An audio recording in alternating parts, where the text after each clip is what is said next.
बिस्मिल्लाहिर्रहमानिर्रहीम। अस्सलाम वालेकुम नाजरीन मोहतरम। इससे पहले आप इस कहानी की 185 एक साथ सुन चुके हैं। अब किस्त 186 मुलाहिजा फरमाए। ऐसे बदबख्त किस्म के लोगों से कोई भी बात बाइद नहीं होती। उस किस्म के लोग अमूमन अब्नॉर्मल होते हैं। मैंने अपनी तरफ का दरवाज़ा खोला और बाहर फिसल गया। कुदाल दरवाजे में गिर गई। उसका दस्ता दरवाजे से बाहर मुअल्लक हो गया था। अजीब बात यह थी कि उस दौरान पिस्तौल की नाल एक लम्हे के लिए भी मेरी पसलियों से नहीं हटी थी। हमान का वो चेला गोया मेरे साथ ही फिसलता हुआ कार से बाहर आया था। मैंने उसे किसी चीज को पकड़ने या सहारे के लिए किसी चीज पर हाथ रखते नहीं देखा। हुमान मुझसे पहले ही गाड़ी से उतर चुका था और मैं जब सीधा खड़ा होने में कामयाब हुआ तो मैंने उसे अपने सामने खड़े पाया। वो कदम बमुश्किल मेरे सीने तक पहुंचता था, लेकिन उस वक्त उसके हाथ में लंबी सी नाल का एक पिस्तौल था, जिसकी वजह से शायद वो अपने आप को मुझसे कहीं ज्यादा बुलंद कामत महसूस कर रहा था। उस दौरान उसके चेले के पिस्तौल की नाल मेरी कमर पर मुंतकिल हो चुकी थी। हमान ने पिस्तौल की नाल मेरे सीने पर रख दी। यानी उस वक्त मैं दो बहुत मंजे हुए पेशावर कातलों और उनके नहायत जदीद पिस्तौलों के दरमियान सैंडविच बन चुका था। मैं बहुत गुनहगार सा बंदा था। यकीन की दौलत बड़ी खास और नेक बंदों के पास होती है। उसके बावजूद न जाने क्यों हमेशा एक अजीब सी तमानियत मेरे साथ रही थी। मौत के मुंह में भी मैंने हमेशा यही सोचा था कि मैं किसी के साथ ज्यादती नहीं कर रहा, इसलिए कोई गैबी ताकत जरूर मेरी मदद करेगी। उस रोज एक लम्हे के लिए मेरा यकीन मुतजलजल सा हो गया। आखिरकार मैं एक गुनहगार दुनियादार आदमी था। मेरी बुनियादें तो आम सी ही थी। मेरी बुनियाद में रूहानी ताकत का कंक्रीट तो नहीं था। यकीन का सहारा हटा तो एक लम्हे के लिए मेरी आंखों के सामने अंधेरा सा आ गया। खुशकिस्मती ये थी कि मुझ पर यह कमजोरी सिर्फ एक लम्हे के लिए गालिब आई। वो लम्हा आया और गुजर गया। उन दोनों को तो यकीनन पता नहीं चला होगा कि उस एक लम्हे में मेरी रूह पर कैसी तुगयानी सी आकर गुजर गई थी, लेकिन दूसरे लम्हे मेरे यकीन की ताकत पहले से ज्यादा शिद्दत से उठ कर आई। शायद यही वो ताकत थी जो सिर्फ रूह में ही नहीं जिस्म में भी बिजलियां सी भरे रखती थी। हमान ने दाएं हाथ से पिस्तौल मेरे सीने पर रखा हुआ था। बायां हाथ उसने मेरी दाढ़ी मूंछ नोचने के लिए बढ़ाया।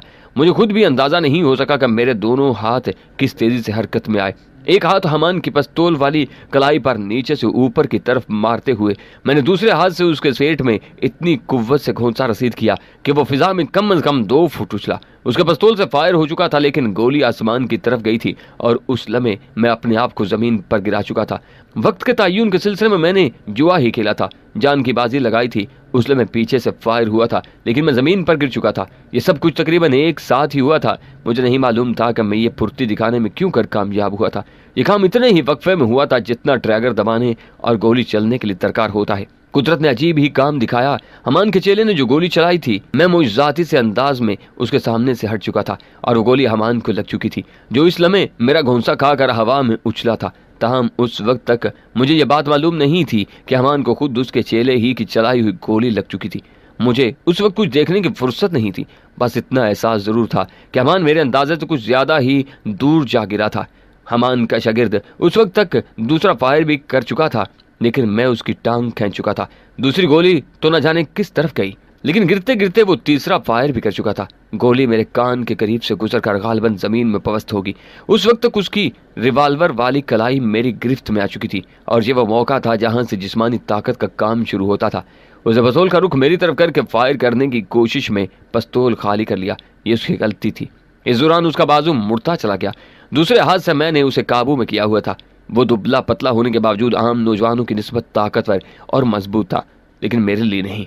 उसका पिस्तौल खाली होने के बावजूद मैं उसका बाजू मोड़ता ही चला गया, हत्ता कि कड़क की आवाज आई और उसका बाजू कोहनी से अलग हो गया। लेकिन मैं नौजवान की कुव्वत बर्दाश्त की दाद दिए बगैर नहीं रह सका। उसके हल्क से चीख नहीं निकली। घुटे घुटे से अंदाज में महज गुर्रा कर रह गया। चंद सेकंड उस कशमकश के दौरान भी मैं उस बात पर हैरान हुए बगैर नहीं रह सका कि अब तक मुझे हमान की तरफ से गोली क्यों नहीं लगी थी। उस वक्त तक मुझे नहीं मालूम था कि उसे उसके अपने ही चेले की गोली लग चुकी थी।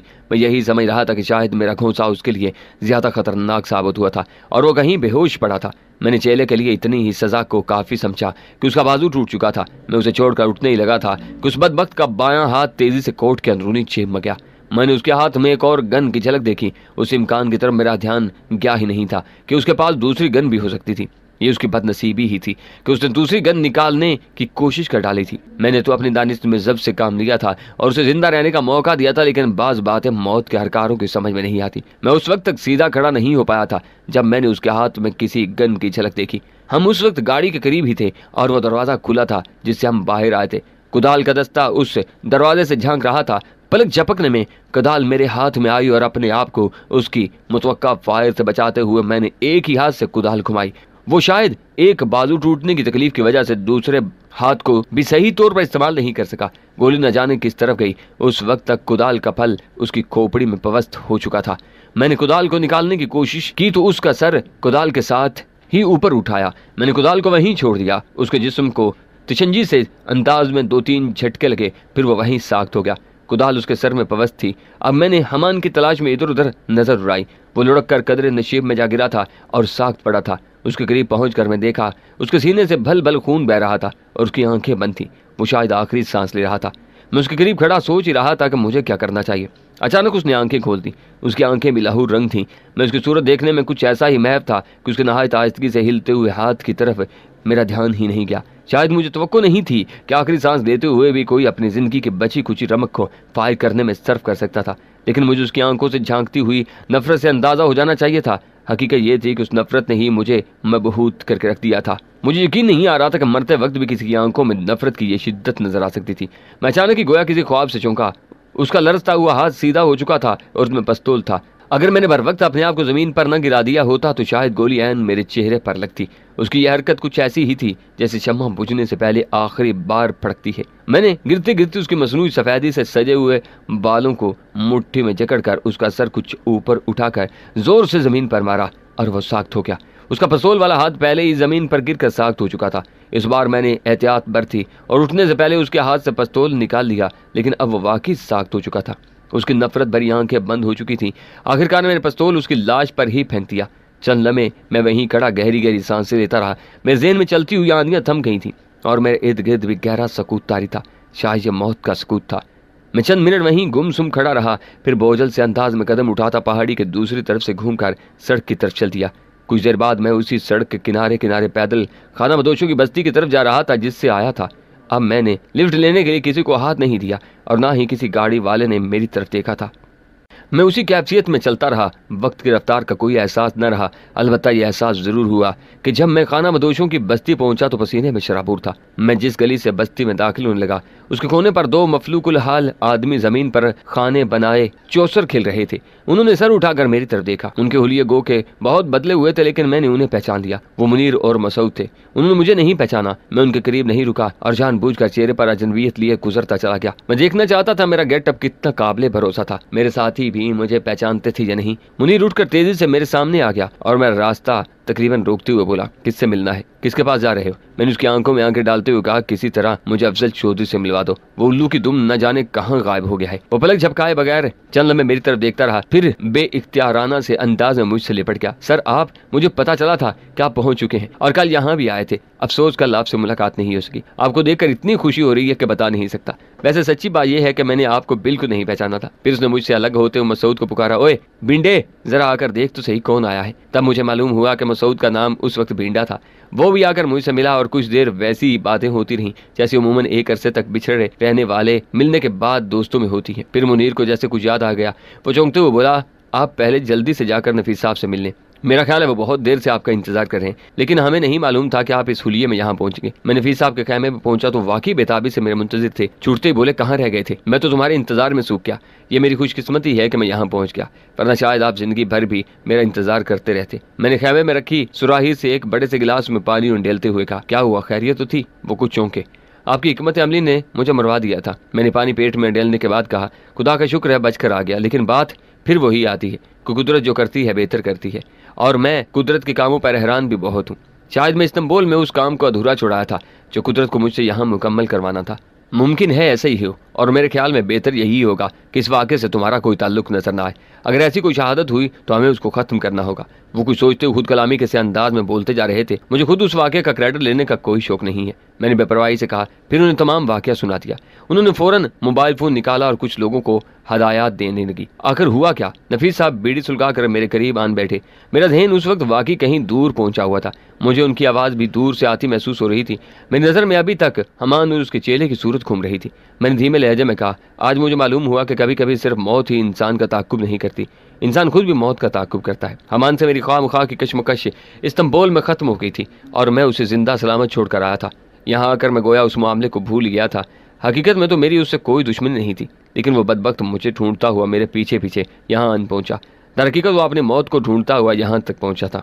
मैं सोच भी नहीं सकता था कि इतनी जल्दी उससे यहाँ मुलाकात हो जाएगी। क्या मतलब है तुम्हारा? क्या तुम ये कहना चाहते हो कि हमान तुम्हारे हाथों मर चुका है? नफीस साहब बेतवाना से अंदाज में उठ खड़े हुए। सिर्फ हमान ही नहीं, उसका एक चेला भी, जिस पर उसे बहुत नाज था।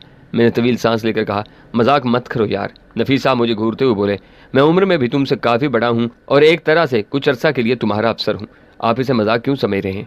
मैंने उन्हें घूरा, मेरी तो इस वक्त हिस्से मजाक हो चुकी है। मुझे यकीन नहीं आ रहा तुम इतनी इत्मीनान से हमान के मरने की बात कर रहे हो। उसको मारने के लिए किसी ज़माने में दुनिया की कई मशहूर खुफिया एजेंसियों ने एड़ी चोटी का जोर लगाया था, मगर वो खतरनाक तरीन एजेंटों से बचकर निकलता रहा था। उस वक्त उसकी मौत नहीं लिखी गई थी।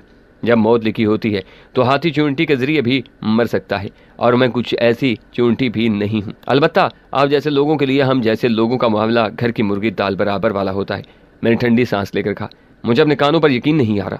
नफीस साहब खैमे में टहलने लगे। तो मुझे सही तरह बताओ, आखिर ये वाकया कब, कहाँ और कैसे पेश आया? वो तो मैं बता देता हूँ, लेकिन मेरी ये समझ में नहीं आ रहा कि आखिर आप इतने परेशान क्यों हैं। मैंने कदरे हैर से कहा, तुम समझ नहीं रहे हो। हकीकत ये बहुत अहम वाकया है, बैनुल-अक़वामी अहमियत की खबर है। हमें उनकी लाशों को भी कब्जे में करना होगा। उनके अंदाज से वाकई लग रहा था कि कोई अहम वाकया रुनमा हो चुका था।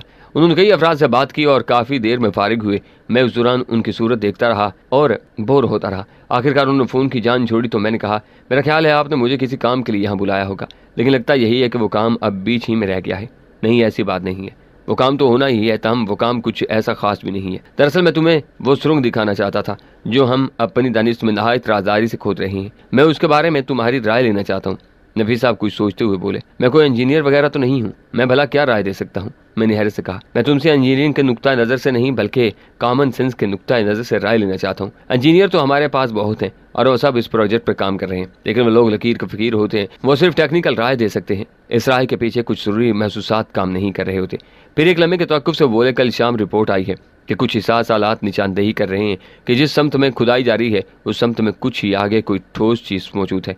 ज़मीन की साख्त मुख्तलिफ कोई चीज़। मैंने खुदाई रुकवा दी है। अब हमें हर कदम बहुत सोच समझ कर बहुत एहतियात से उठाना है। हमें ऐसे ही किसी खबर का इंतज़ार था। तो फिर मेरे लिए क्या हुक्म है? मैंने पूछा। तुम पहले मेरे साथ चलकर सुरंग का मुआयना तो करो। नफीस साहब उठते हुए बोले। हम दोनों खैमे से निकले और बस्ती की टेढ़ी मेढ़ी गलियों से होते हुए उस समत में रवाना हो गए जहाँ बज़ाहिर वाटर सप्लाई स्कीम पर काम हो रहा था और दो हकल मशीनें मुतहरक नजर आ रही थीं। वाटर सप्लाई स्कीम पर काम तो जारी था, मगर उसमें कुछ खास तेज़ी दिखाई नहीं दे रही थी। मशीनें और इंसान दोनों ही सुस्त रफ्तारी से हरकत कर रहे थे। बज़ाहिर यहाँ वाटर सप्लाई ही के स्कीम पर काम हो रहा था और उसके तमाम लवाजमात मौजूद थे। सुरंग की खुदाई उसी की आड़ में जारी थी। एक तरफ बहुत बड़ी झील मौजूद थी, करीब ही शायद एक साइट पर काम था जिसमें मोटे मोटे पाइपों और वाल वगैरह का जाल फैला हुआ नजर आ रहा था। बहुत सी दूसरी तामीरात भी नजर आ रही थी। कुछ लोग जो हुलिये से खाना बदोश नजर आ रहे थे वहाँ मजदूरों के तौर पर काम कर रहे थे। वो गालबन नफीस साहब ही की बसाई हुई बस्ती से आए थे। एक तरफ मिट्टी की एक काफ़ी ऊंची दीवार दूर तक जाती दिखाई दे रही थी, जैसे किसी दरिया के किनारे सैलाब के खतरे के पेश नज़र हिफाजती तामीरात की गई हूँ। हालांकि वहाँ कोई दरिया नहीं था। शायद ये सुरंग और दूसरी चीज़ों की खुदाई से निकली हुई मिट्टी थी और उसे किसी खास मकसद के तहत पूछते किसी शक्ल दे दी जा रही थी। उस दीवार के करीब कई बड़े बड़े खैमे लगे हुए थे। एक तरफ कंक्रीट के बहुत से पिलर्स की कितार नजर आ रही थी। ये पिलर्स ज्यादा ऊंचे नहीं थे मगर मोटे बहुत थे।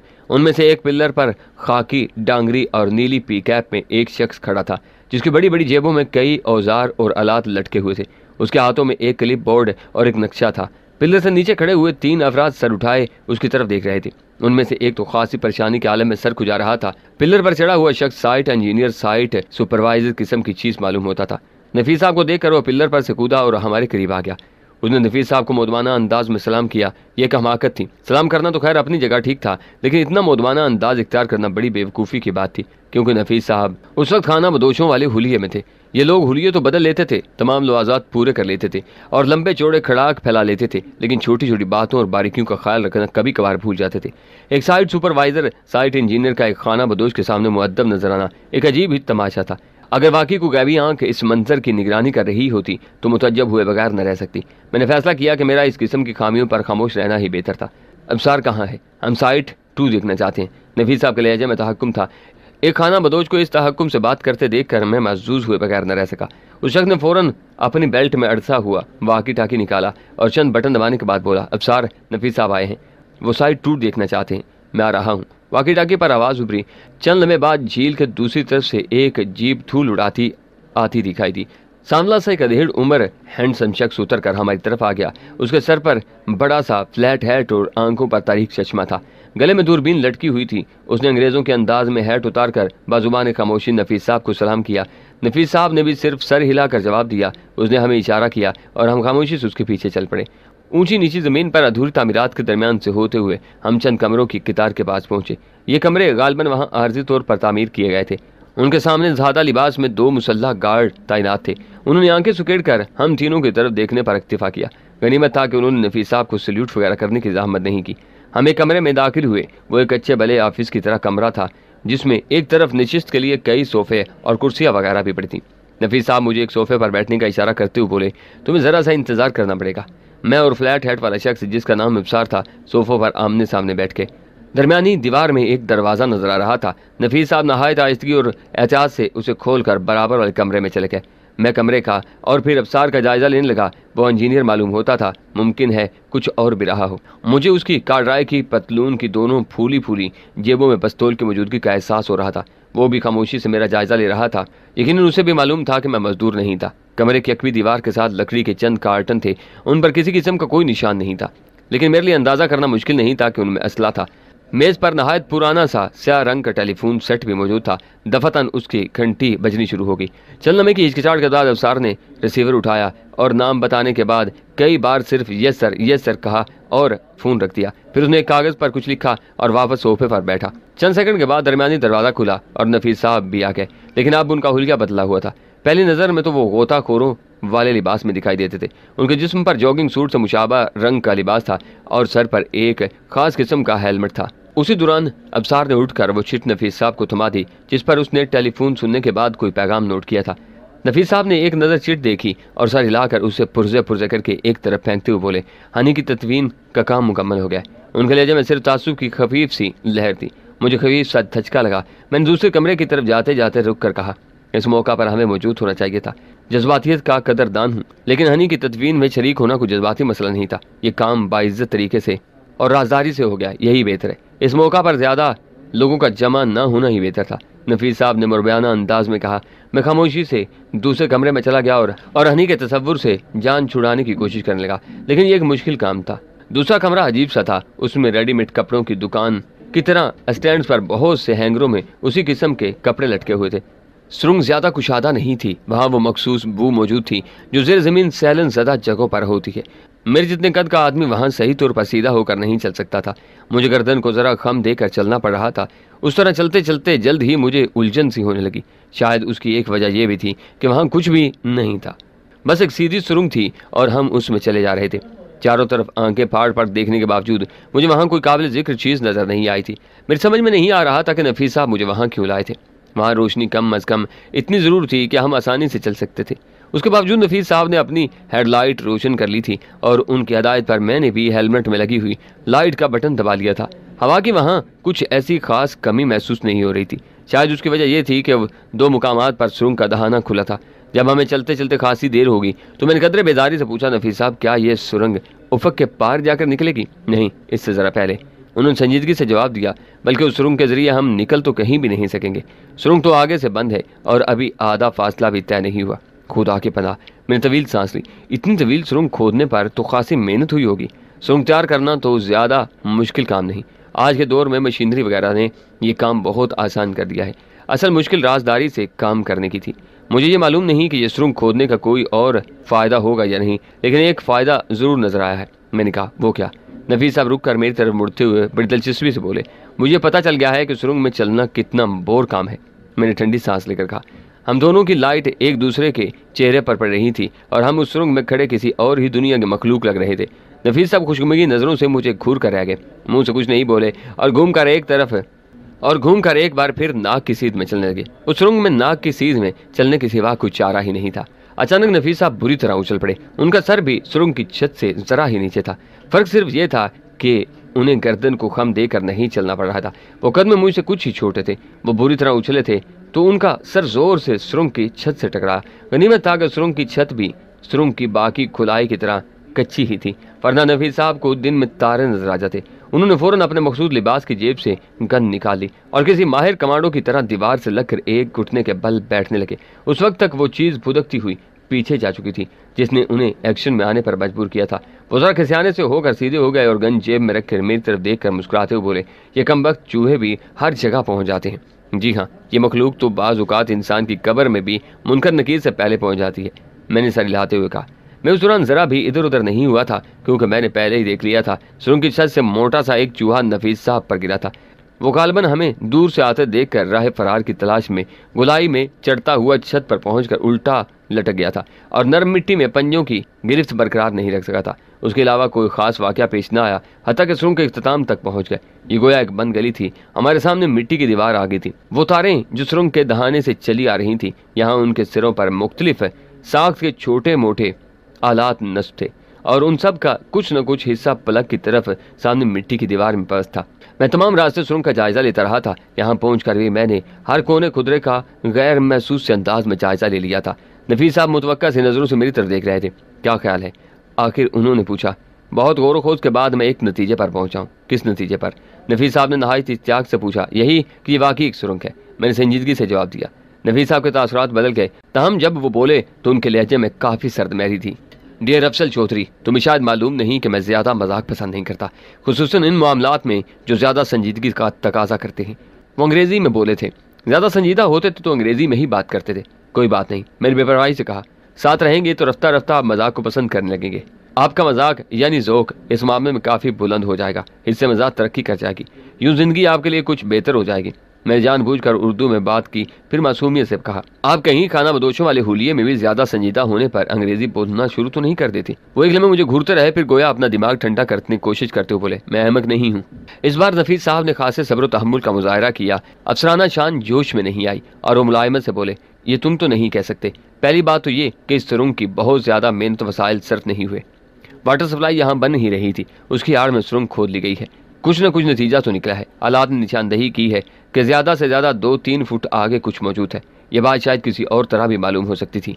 मैंने कहा, हम हर तरीका आजमा चुके थे, सतह जमीन से कुछ पता नहीं चल रहा था। नफीस साहब मुलायमत से बोले, जहाँ हम खड़े हैं इसके आसपास ऊपर से तो बहुत बड़े इलाके को आलात वगैरह से चेक किया गया था। शायद आलात इसलिए भी कोई निशानदेही न कर सके हों कि यहाँ जो कुछ भी मौजूद है वो काफ़ी गहराई में है। इस वक्त हम काफ़ी गहराई में खड़े हैं। ये सुरंग तिरछी होती हुई काफ़ी गहराई में आ गई है, इसका मुझे अंदाज़ा हो गया है। मैंने महसूस कर लिया था कि हम धीरे धीरे ढलान की तरफ जा रहे हैं। हैरत है कि इतनी गहराई में पानी नहीं है। मैंने कहा, यहाँ पानी बहुत ज़्यादा गहराई में है। नफीस साहब ने बताया, जिन लोगों ने यहाँ ज़ेरे ज़मीन कुछ बनाया होगा उन्होंने ये सब चीज़ें तो देखी होंगी, सॉइल टेस्ट वगैरह किया होगा। आप इतने पुरुमीद क्यों हैं कि यहाँ उन्हीं लोगों का बनाया हुआ कुछ मौजूद होगा? ऐन मुमकिन है आगे कोई ठोस चट्टान मौजूद हो। मैंने ख्याल जाहिर किया। हमारी उम्मीदों पर इतनी बेदर्दी से पानी फेरने की कोशिश तो ना करो। नफीस साहब का लहजा अब खुशगवार हो चुका था। शायद मेरी पेश गोई पूरी हो रही थी या फिर सोहबत का असर हो रहा था। कोई नहायत बोझल मामलात पर भी खुश दिली से बात करने की कोशिश कर रहे थे। फिर वो दीवार में पवस्त आलात को देखते हुए बोले, हम तो यहाँ अभी तक पहुँचने के बाद बड़े पुरुमीद हो चुके हैं। कम से कम महल वकूअ का तयन तो हो चुका है, यहाँ कुछ मौजूद है।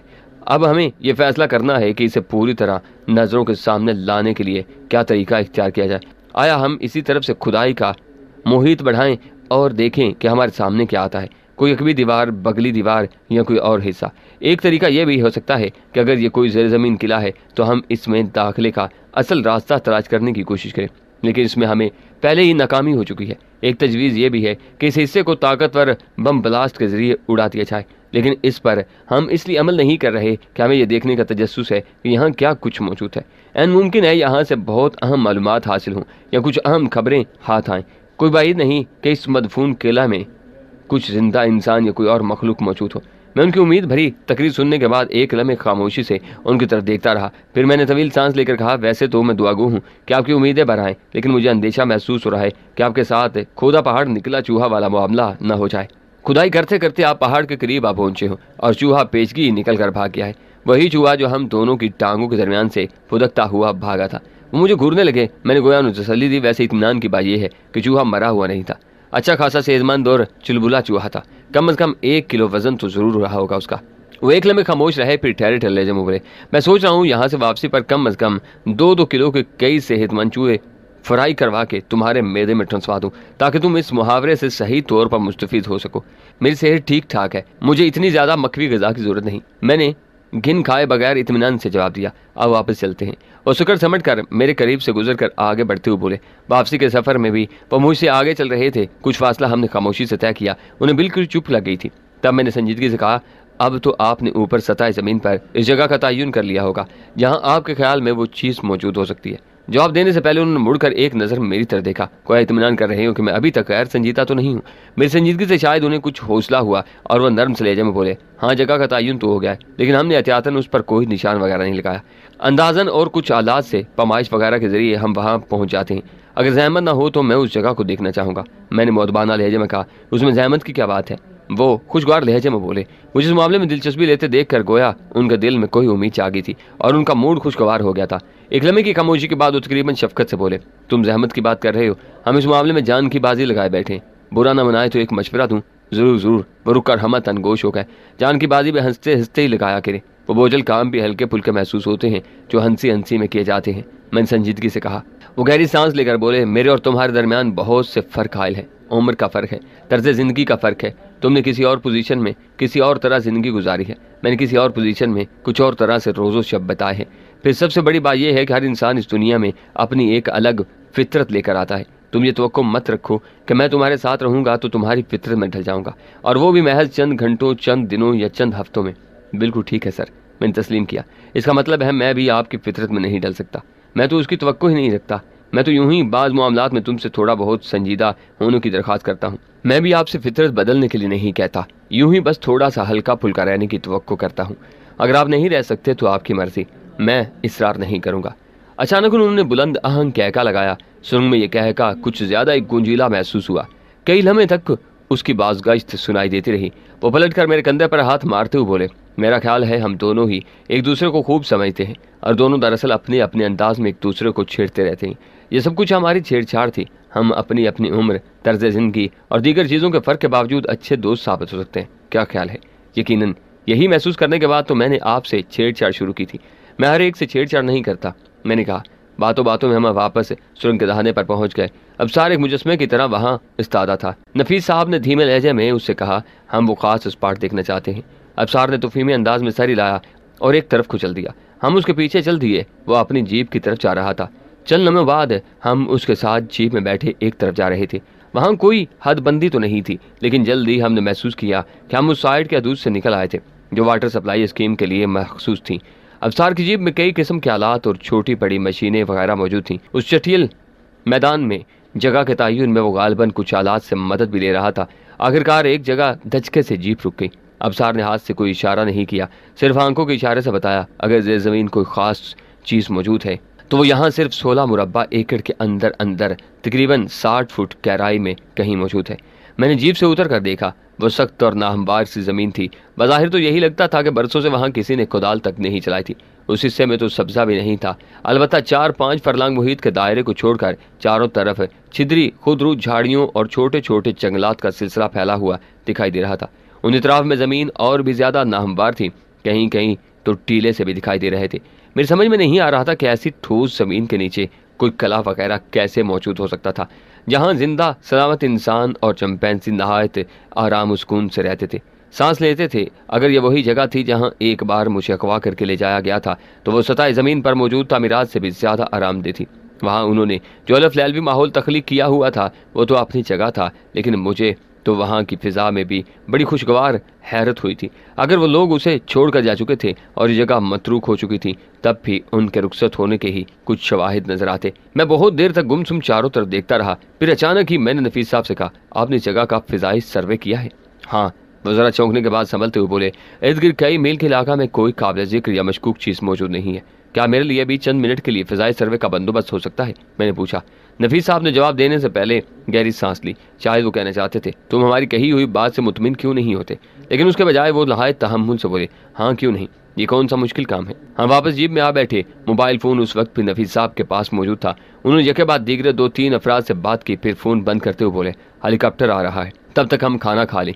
उनकी तजवीज़ मुनासिब थी। उनके मुँह से खाने का जिक्र सुनकर मुझे भी भूख का एहसास हुआ और याद आया कि मैंने राहीला के साथ अस्पताल वाली कयामगाह पर नाश्ता भी वाजबी सा ही किया था।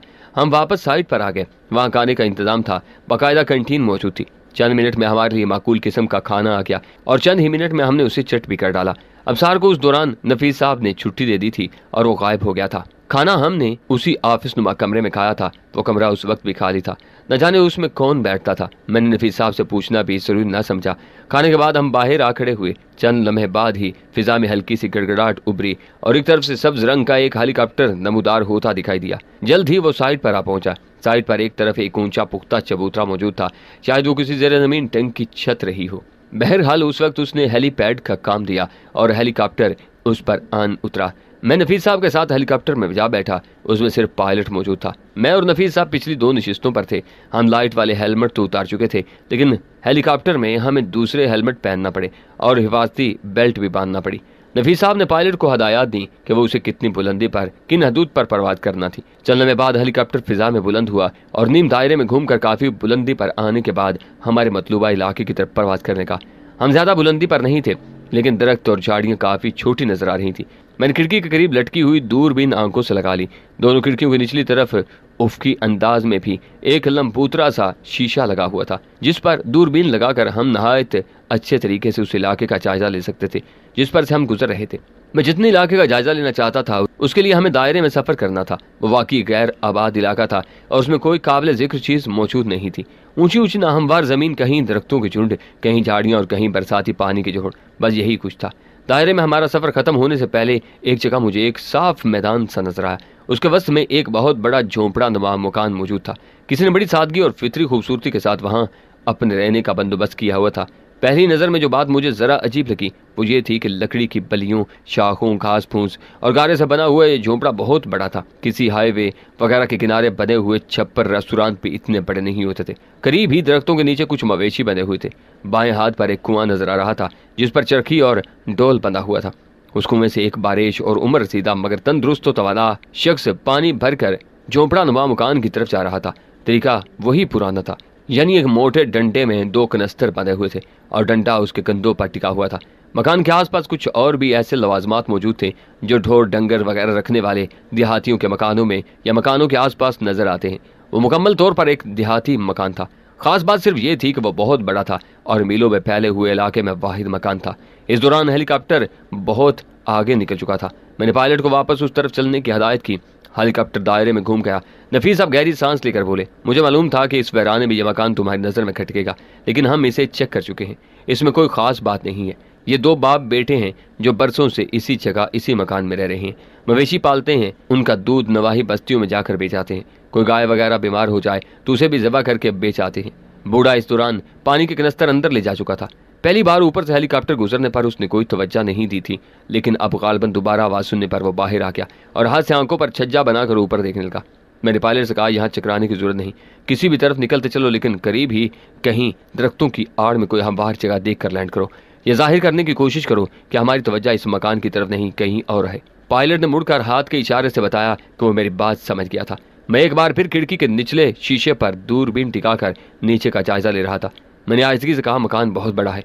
बुड्ढे ने मुफ्त की ज़मीन मारी हुई है, इसलिए बेफिक्री से लंबे चौड़े रकबे में अपना खड़ाक फैला रखा है। यह सरकारी ज़मीन है, जब भी यहाँ कोई काम शुरू हुआ हो उसे उठा दिया जाएगा। नफीस साहब बोले, हमारे यहाँ आमतौर पर लोग वीरानों में तनहा घर बनाकर रहना पसंद नहीं करते। मैंने कहा, अगर कोई रहता भी है तो जल्द ही उसकी देखा देखी दूसरे घर भी आबाद होने लगते हैं और यूं देखते ही देखते अच्छी भली कच्ची बस्ती तैयार हो जाती है। आप कह रहे हैं कि यह बरसों से यहाँ रह रहा है, इसके आसपास किसी ने दूसरा घर बनाना पसंद नहीं किया या इसने किसी को घर बनाने नहीं दिया।